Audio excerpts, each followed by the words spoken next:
me about this letter you received about the flood results. It wasn't a letter, Tony. At the last Board of Selectmen meeting, we had a resident address the members of the Board of Selectmen and question what was being done for the flood victims along Route 34 in Oxford. At that time, we did explain all of the steps that we had taken, but I do want to reiterate tonight, because of the questions that came up, that our finance director, as he stated at the last Board of Selectmen meeting, did file all of the preliminary assessment damages for the town of Oxford. Since then, through Region 5 DEMIS, which is the Department of Emergency Management and Homeland Security, we did find out that the town or the region did not qualify for emergency aid. Since that time, through SBA, which is the Small Business Association, we heard that they were providing low-interest loans for the residents if they were interested in applying for them.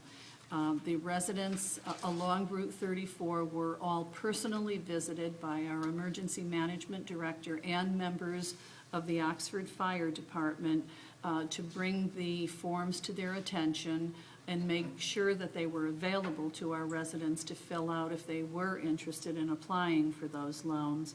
A few have been returned and have been received by the emergency management director.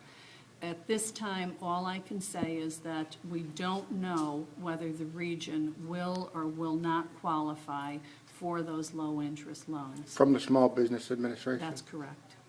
Is that federal or state? I believe that's federal.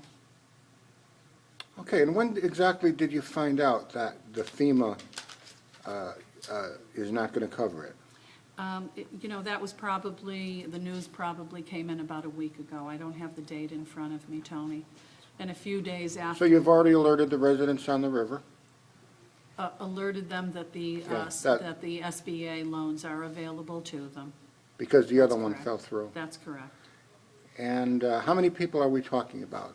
50 people, 70 people? Oh, absolutely not. If we're talking 15, that's probably the... 15 homeowners? That's correct, roughly, and I don't have that exact number for you. I'm giving you an estimate. And these are people whose homes were badly damaged during the flood of March 7th to the point where you thought they could apply for... It's everyone along Route 34. I'm not going to make a judgment call as to how badly they were damaged, but we made the offer to everyone below the dam that we felt could have had flooding in their homes. Okay, thank you, MaryAnn. You're welcome.